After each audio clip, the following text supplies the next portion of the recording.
बोलो भागवत भगवान की जय।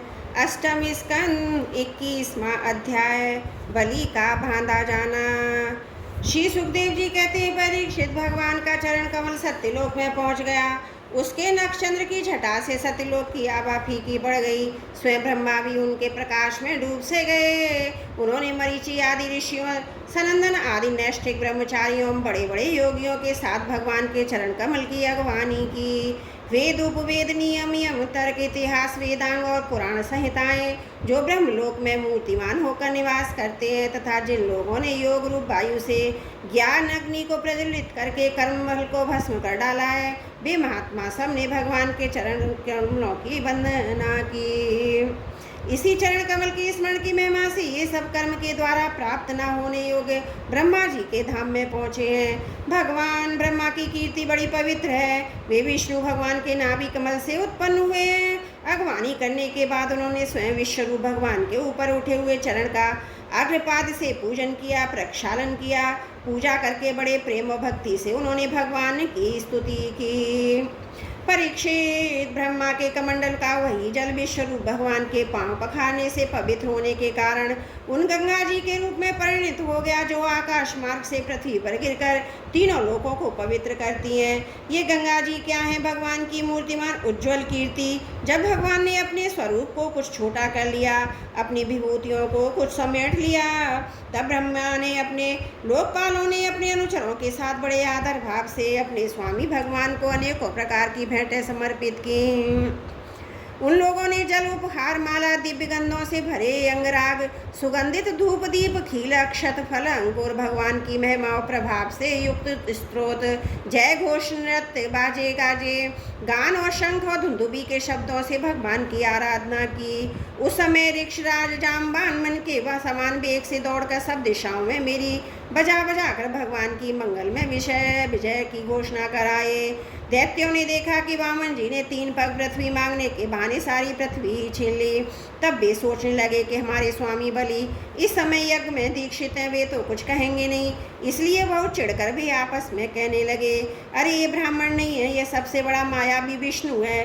भगवान के रूप में छिपकर ये देवताओं का काम बनाना चाहता है। जब उन्होंने स्वामी यज्ञ में दीक्षित होकर किसी को किसी प्रकार का दंड देने के लिए उपरत हो गए, तब उन्होंने शत्रु ब्रह्मचारी का वेश बनाकर पहले तो याचना की, पीछे हमारा सर्वस्व हरण कर लिया। ये तो हमारे स्वामी सदा ही सत्यनिष्ठ हैं, परंतु यज्ञ में दीक्षित होने पर इस बात का विशेष ध्यान रखते हैं। वे ब्राह्मणों के बड़े भक्त हैं तथा उनके हृदय में दया भी बहुत है, इसलिए वे कभी झूठ नहीं बोल सकते। ऐसी अवस्था में हम लोगों का यही धर्म है कि इस शत्रु को मार डालें, इससे हमारे स्वामी बलि की सेवा भी होती हो। तो यह सोचकर राजा बलि के अनुसार असुरों ने अपने अपने हथियार उठा लिए। परीक्षित, राजा बलि की इच्छा न होने पर भी वे बड़े क्रोध से शूल पट्टी शादी ले लेकर वामन भगवान को मारने के लिए टूट पड़े।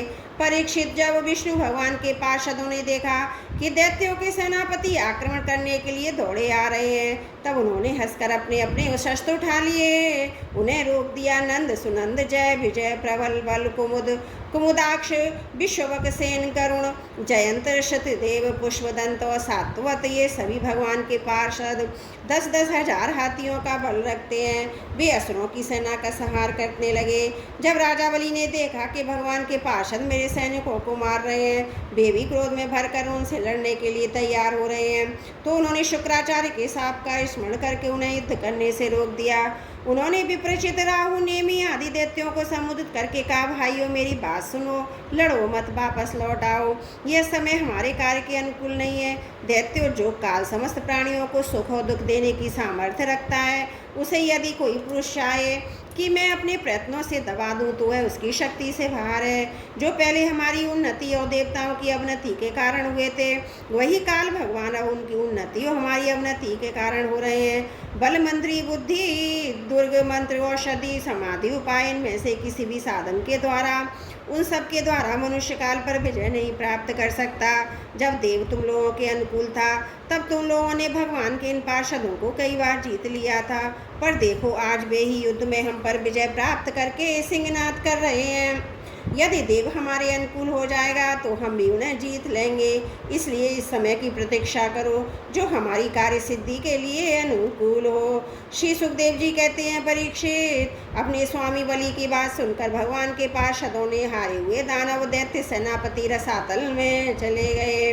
उनके जाने के बाद भगवान के हृदय की बात जानकर पक्षीराज गरुड़ ने वरुण के पाशों से बलि को बांध दिया। उस दिन उनके अश्वमेध यज्ञ में सोमपान होने था। जब शक्तिमान भगवान विष्णु ने बलि को इस प्रकार बंधवा दिया तब पृथ्वी आकाश समस्त दिशाओं में लोग हाय हाय करने लगे। यद्यपि बलि वरुण के पाशों से बंध हुए थे, उनकी संपत्ति भी उनके हाथों से निकल गई थी, फिर भी उनकी बुद्धि निश्चयात्मक थी और सब लोग उनके उदार यश का गान कर रहे थे। परीक्षित, उस समय भगवान ने बलि से कहा, असुर, तुमने मुझे पृथ्वी के 3 पग दिए थे, 2 पग में तो मैंने सारी त्रिलोकी की नाप ली, अब तीसरा पग पूरा करो। जहाँ तक सूर्य की गर्मी पहुँचती है, जहाँ तक नक्षत्रों चंद्रमा की किरणें पहुँचती हैं, जहाँ तक बादल जाकर बरसते हैं, वहाँ तक की सारी पृथ्वी तुम्हारे अधिकार में थी। तुम्हारे देखते ही देखते मैंने अपने एक पैर से भूलोक शरीर में आकाश दिशाएं और दूसरे पैर से स्वर्गलोक नाप लिया। इस प्रकार तुम्हारा सब कुछ मेरा हो चुका है, फिर भी तुमने जो प्रतिज्ञा की थी उसे पूरा न कर सकने के कारण अब तुम्हें नरक में रहना पड़ेगा। तुम्हारे गुरु की तो इस विषय में संपत्ति है ही। अब जाओ, तुम नरक में प्रवेश करो। जो याचकों की देने की प्रतिज्ञा करके मुकर जाता है और इस प्रकार उसे धोखा देता है, उसके सारे मनोरथ व्यर्थ होते हैं। स्वर्ग की बात तो दूर रही, इसे नरक में गिरना पड़ता है। तुम्हें इस बात का बड़ा घमंड था कि मैं बड़ा धनी हूँ। तुमने मुझसे दूंगा ऐसी प्रतिज्ञा करके फिर धोखा दे दिया। अब तुम कुछ वर्षों तक इस झूठ का फल नरक भोगो। बोलो भागवत भगवान की जय। अष्टम स्कंद 21वां अध्याय समाप्त। त्रुटियों के लिए क्षमा प्रार्थी हूँ। बोलो भागवत भगवान की जय। अष्टम स्कंद 22वां अध्याय। बलि के द्वारा भगवान की स्तुति और भगवान का उस पर प्रसन्न होना। श्री सुखदेव जी कहते, परीक्षित, इस प्रकार भगवान ने असुरराज बलि का बड़ा तिरस्कार किया, उन्हें धैर्य से विचलित करना चाहा, परंतु वे तनिक भी विचलित न हुए, बड़े धैर्य से बोले। दैत्यराज बलि ने कहा, देवताओं के आराध्य देव, आपकी बड़ी कीर्ति पवित्र है। क्या आप मेरी बात को असत्य समझते हैं? ऐसा नहीं है, मैं उसे सत्य कर दिखाता हूँ। आप धोखे में नहीं पड़ेंगे। आप कृपा करके अपना तीसरा पग मेरे सिर पर रख दीजिए। मुझे नरक में जाने का अथवा राज से च्युत होने का भय नहीं है। मैं पाश में बंधने अथवा अपार दुख में पड़ने से भी नहीं डरता। मेरे पास फूटी कौड़ी भी न रहे अथवा आप मुझे घोर दंड नहीं, यह भी मेरे भय का कारण नहीं है। मैं डरता हूँ तो केवल अपनी अपकीर्ति से। अपने पूजनीय गुरुजनों के द्वारा दिया हुआ दंड तो जीव मात्र के लिए अत्यंत वांछनीय है, क्योंकि वैसा दंड माता पिता भाई और सुहृद भी मोहवश नहीं दे पाते। आप छिपे रूप से अवश्य हम असुरों को श्रेष्ठ शिक्षा दिया करते हैं, अतः आप हमारे परम गुरु हैं। जब हम लोग धन कुलीनता बल आदि के मद से अंधे हो जाते हैं तब आप उन वस्तुओं को हमसे छीन कर हमें नेत्रदान करते हैं। आपसे हम लोगों का जो उपकार होता है उसे मैं क्या बताऊं। अनन्य भाव से योग करने वाले योगीगण जो सिद्धि प्राप्त करते हैं वही सिद्धि बहुत से असुरों को आपके साथ दृढ़ बैर भाव करने से ही प्राप्त हो गई है। जिनकी ऐसी महिमा ऐसी अनंत लीलाएं वही आप मुझे दंड दे रहे हैं, वरुण पास से बांध रहे हैं। इसकी ना तो मुझे कोई लज्जा है ना किसी प्रकार की व्यथा ही है। प्रभु, मेरे पिता में प्रहलाद जी की कीर्ति सारे जगत में प्रसिद्ध है। वे आपके भक्तों में श्रेष्ठ माने गए हैं। उनके पिता हिरण्यकश्यपु ने आपसे बैर विरोध रखने के कारण उन्हें अनेकों प्रकार के दुख दिए, परंतु वे आपके ही परायण रहे। उन्होंने अपना जीवन आप पर ही निछावर कर दिया। उन्होंने यह निश्चय कर लिया कि शरीर को लेकर क्या करना।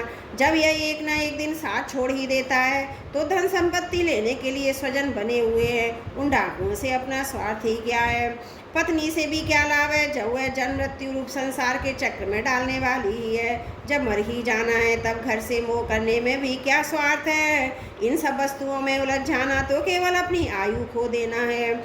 ऐसा निश्चय करके मेरे पिता में प्रहलाद जी यह जानते हुए भी कि आप लौकिक दृष्टि से उनके भाई बंधुओं का नाश करने वाले शत्रु हैं, फिर आपके ही भय रहित एवं अविनाशी चरण कमलों की शरण ग्रहण की थी।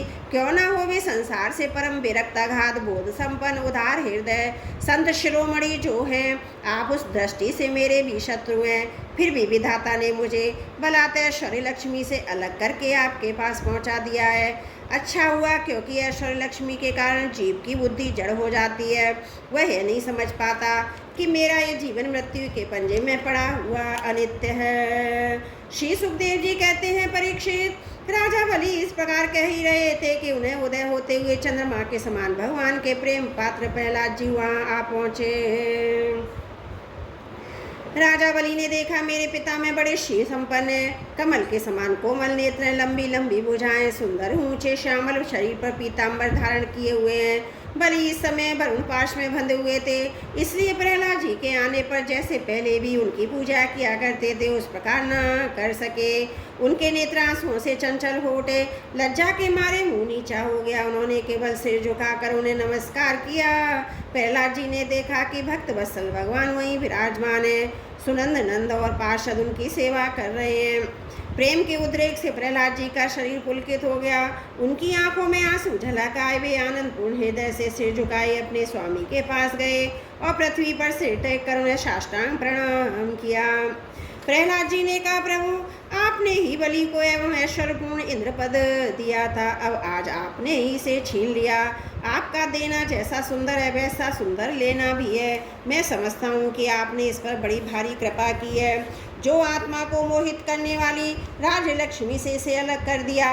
प्रभु, लक्ष्मी के मत से तो विद्वान पुरुष भी मोहित हो जाते हैं, उसके रहते भला अपने वास्तविक स्वरूप को ठीक ठीक कौन जान सकता है।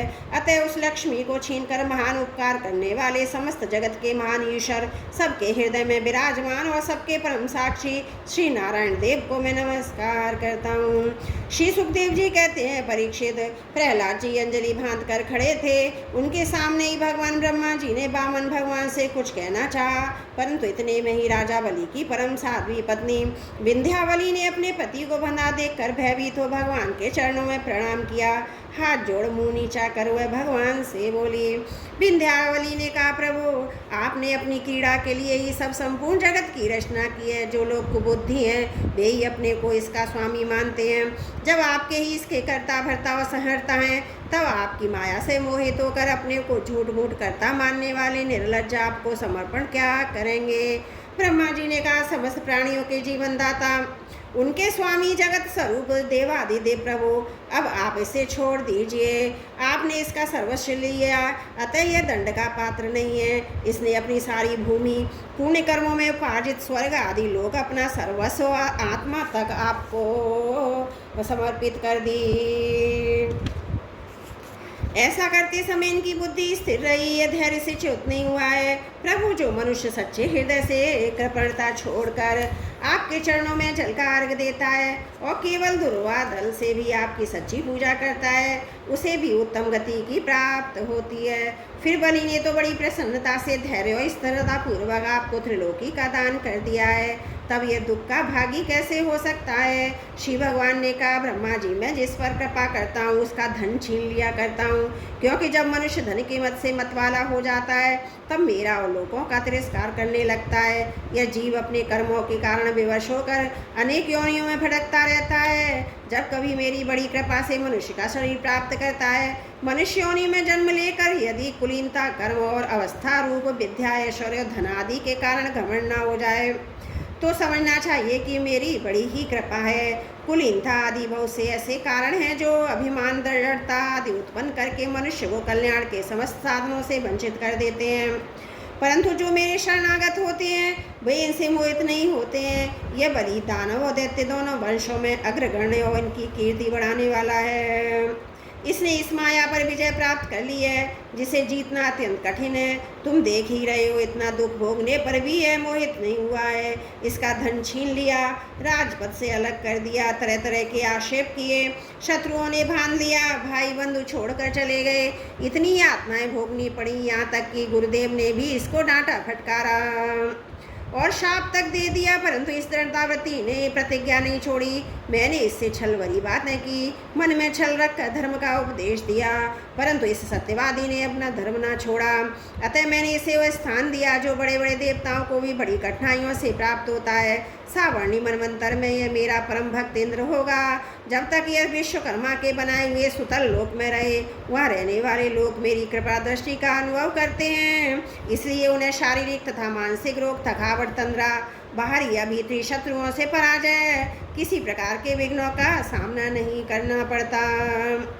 बलि को संबोधित कर, महाराजा इंद्रसेन तुम्हारा कल्याण हो। अब तुम अपने भाई बंधुओं के साथ उस सुतल लोक में जाओ जिसे स्वर्ग के देवता भी चाहते हैं। बड़े बड़े लोकपाल भी अब तुम्हें पराजित नहीं कर सकेंगे।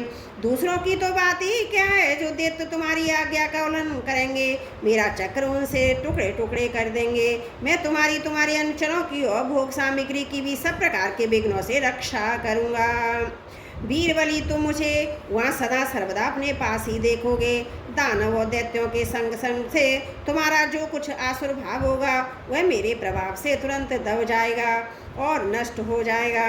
बोलो भागवत भगवान की जय। अष्टम स्कंद 22वां अध्याय समाप्त। त्रुटियों के लिए क्षमा प्रार्थी हूँ। बोलो भागवत भगवान की जय। अष्टम स्कंद 23वां अध्याय। बलि का बंधन से छूटकर सुतल लोक को जाना। श्री सुखदेव जी कहते हैं, जब सनातन पुरुष भगवान ने इस प्रकार कहा तो साधुओं के आदरणीय महानुभाव दैत्यराज के नेत्रों में आंसू झलक आए। प्रेम के उद्रेक से उनका गला भराया। वे हाथ जोड़कर गदगद वाणी से भगवान से कहने लगे। बलि ने कहा, प्रभु मैंने तो आपका पूरा प्रणाम भी नहीं किया, केवल प्रणाम करने मात्र की चेष्टा भर की। इसी से मुझे वह फल मिला जो आपके चरणों के शरणागत भक्त को प्राप्त होता है। बड़े बड़े लोकपालों देवताओं पर आपने जो कृपा नहीं की थी वह मुझ जैसे नीच असुर को सहज ही प्राप्त हो गई। श्री सुखदेव जी कहते हैं, परीक्षित यों कहते ही बलि वरुण के पाशों से मुक्त हो गए। तब उन्होंने भगवान ब्रह्मा जी और शंकर जी को प्रणाम किया। इसके बाद बड़ी प्रसन्नता से असुरों के साथ सुतल लोक की यात्रा की। इस प्रकार भगवान ने बलि से स्वर्ग का राज्य लेकर इंद्र को दे दिया। अदिति की कामना पूर्ण की और स्वयं उपेंद्र बनकर वे सारे जगत का शासन करने लगे। जब प्रहलाद ने देखा कि मेरे वंशधर पौत्र राजा बलि बंधन से छूट गए, उन्हें भगवान का कृपा प्रसाद प्राप्त हो गया, तो वे भक्ति भाव से भर गए। उस समय उन्होंने भगवान की इस प्रकार स्तुति की।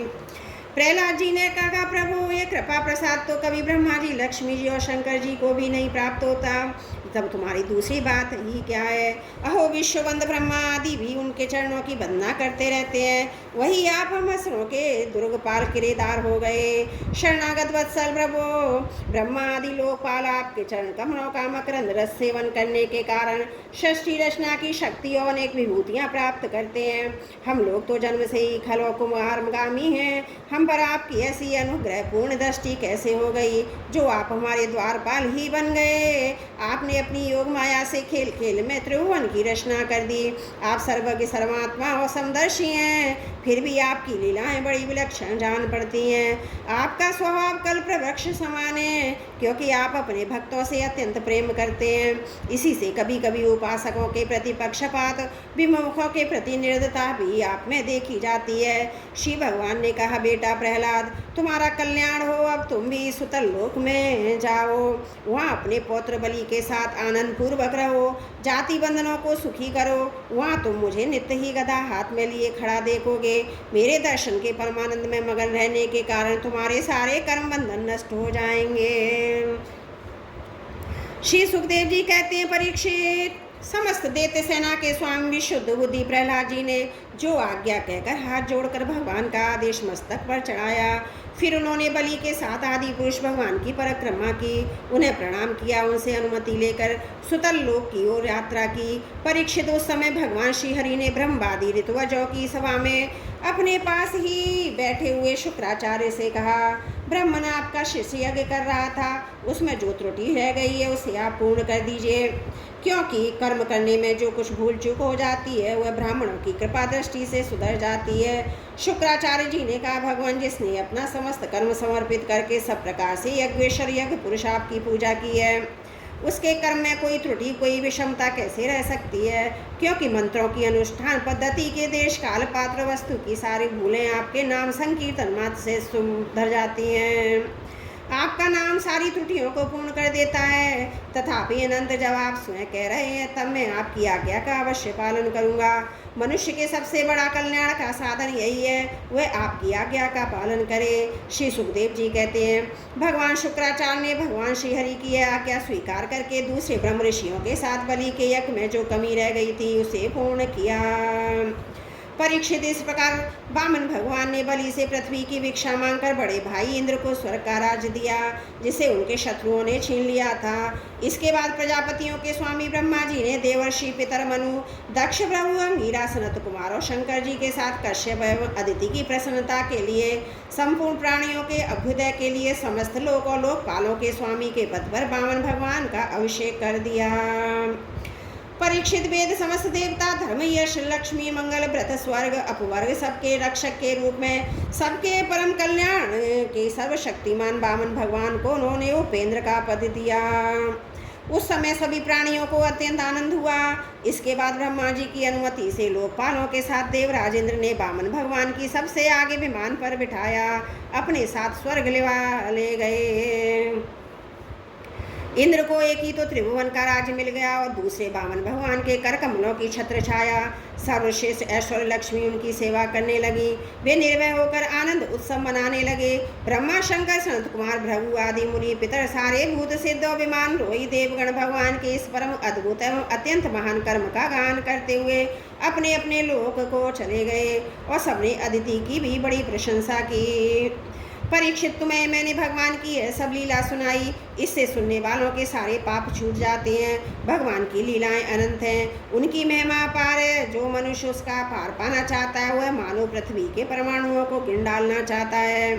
भगवान के संबंध में मंत्र दृष्टा महर्षि वशिष्ठ ने वेदों में कहा है कि ऐसा पुरुष न कभी हुआ है, ना ही होगा, जो भगवान की महिमा का पार पा सके। देवताओं के आराध्य देव, अद्भुत लीलाधारी वामन भगवान के अवतार पर चरित्र का जो श्रवण करता है उसे परम गति की प्राप्ति होती है। देव यज्ञ, पितृ यज्ञ, मनुष्य यज्ञ, किसी भी कर्म का अनुष्ठान करते समय जहाँ जहाँ भगवान की इस लीला का संकीर्तन होता है वह कर्म सफलतापूर्वक संपन्न हो जाता है। यह बड़े बड़े महात्माओं का अनुभव है। बोलो भागवत भगवान की जय। अष्टम स्कंद 23वां अध्याय समाप्त।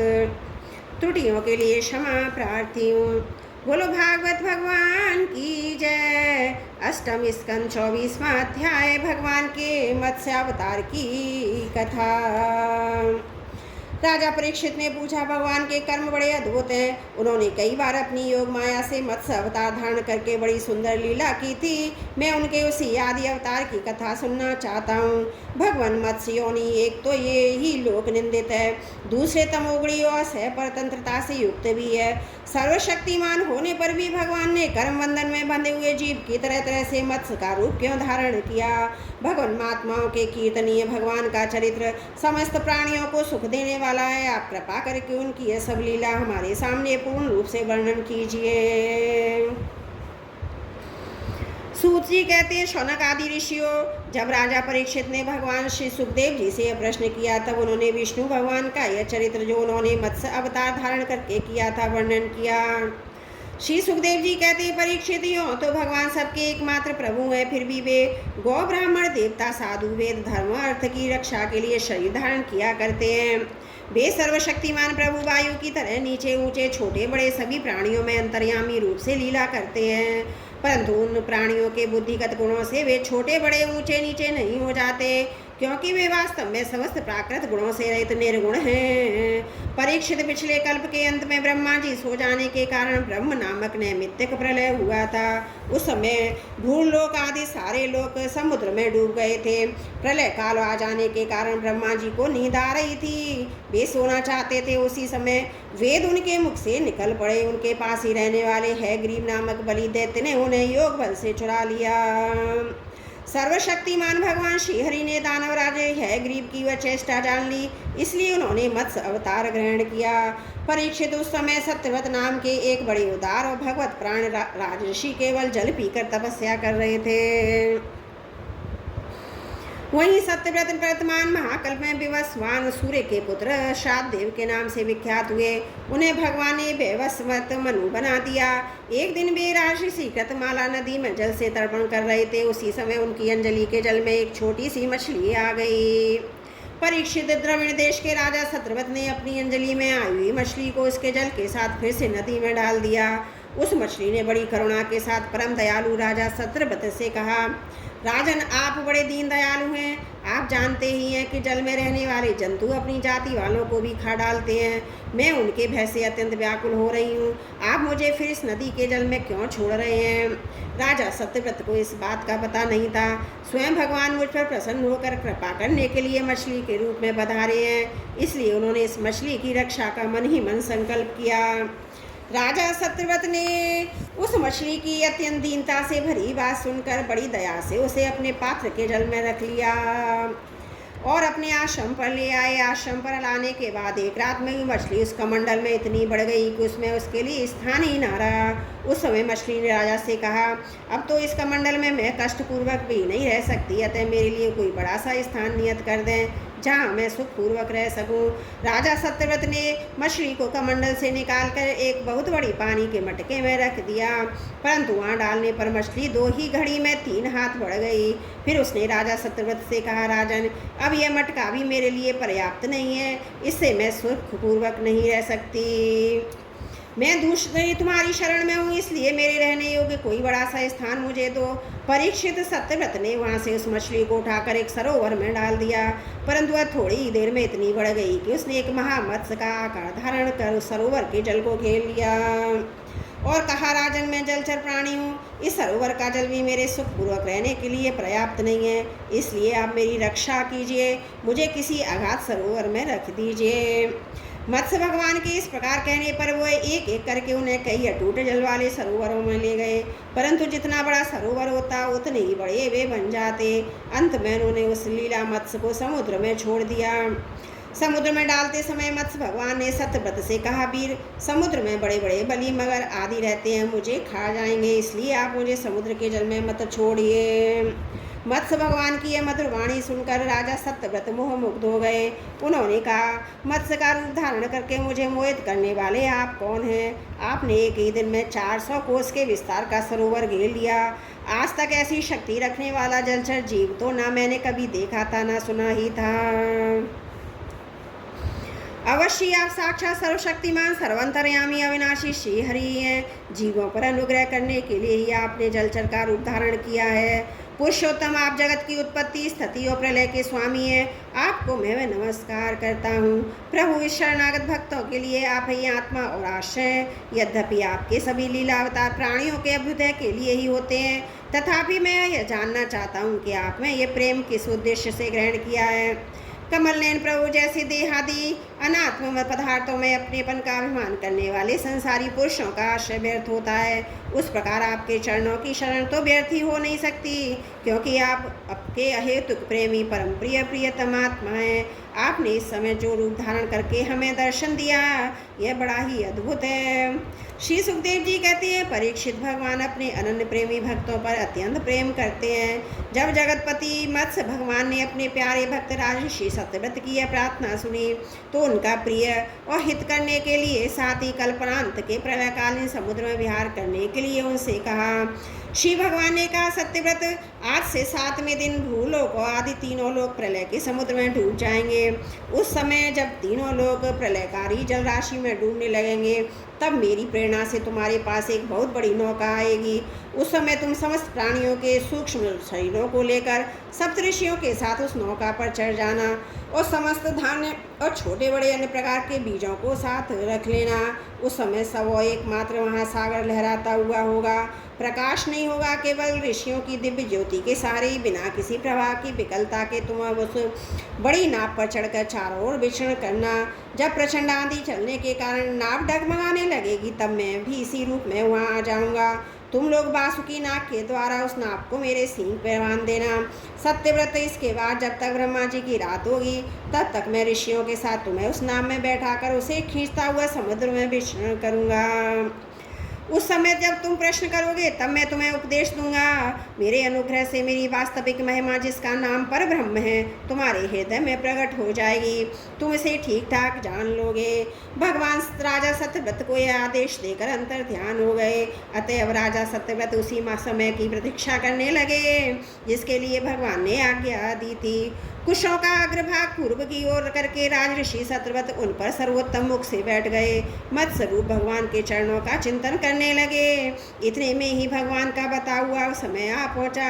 राजा ने देखा कि समुद्र अपनी मर्यादा छोड़कर बढ़ रहा है। प्रलय काल के भयंकर मेघ वर्षा करने लगे।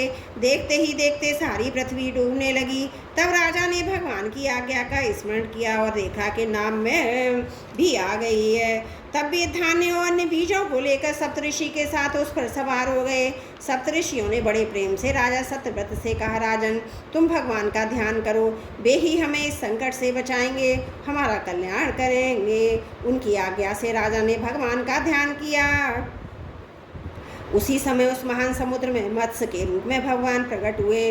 मत्स्य भगवान का शरीर सोने के समान दीप्यमान था और शरीर का विस्तार था 4 लाख कोस। उनके शरीर में एक बड़ा भारी सींग भी था। भगवान ने पहले यह आज्ञा दी थी, उसके अनुसार वह नौका वासुकी नाग के द्वारा भगवान के सींग में बांध दी और राजा सत्यव्रत ने प्रसन्न होकर भगवान की स्तुति की। राजा सत्यव्रत ने कहा, प्रभु, संसार के जीवों का आत्मज्ञान अनादि अविद्या से ढक गया है। इसी कारण वे संसार के अनेकानेक कलेशों में भार से पीड़ित हो रहे हैं। जब अनायासी आपके अनुग्रह से वे आपकी शरण में पहुंच जाते हैं तब आपको प्राप्त कर लेते हैं। इसलिए हमें बंधन से छुड़ाकर वास्तविक मुक्ति देने वाले परम गुरु आप ही हैं। यह जीव अज्ञान ही है, अपने ही कर्मों से बंधा हुआ है। वह सुख की इच्छा से दुखप्रद कर्मों का अनुष्ठान करता है, जिनकी सेवा से उसका यह ज्ञान नष्ट हो जाता है। वे ही मेरे प्रिय परम गुरु आप मेरे हृदय की गांठ काट दें। जैसे अग्नि में तपने से सोने चांदी के मल दूर हो जाते हैं और उनका सच्चा स्वरूप निखर आता है, वैसे ही आपकी सेवा से जीव अपने अंतकरण का ज्ञान रूप मल त्याग देता है और अपने वास्तविक स्वरूप में स्थित हो जाता है। आप सर्वशक्तिमान अविनाशी प्रभु ही हमारे गुरुजनों के भी परम गुरु हैं। अतः आप ही हमारे भी गुरु बने। जितने भी देवता गुरु और संसार के दूसरे जीव हैं, वे सब यदि स्वतंत्र रूप से एक साथ मिलकर भी कृपा करें तो आपकी कृपा के 10,000वें अंश के अंशिकी की बराबर भी नहीं कर सकते। प्रभु आप ही सर्वशक्तिमान हैं, मैं आपकी शरण ग्रहण करता हूँ। जैसे कोई अंधा अंधे को ही अपना पथ प्रदर्शन बना दे, वैसे ही अज्ञानी जीव अज्ञानी को ही अपना गुरु बनाते हैं। आप सूर्य के समान स्वयं प्रकाश और समस्त इंद्रियों के प्रेरक हैं। हम आत्म तत्व के जिज्ञासु आपको ही गुरु के रूप में वर्ण करते हैं।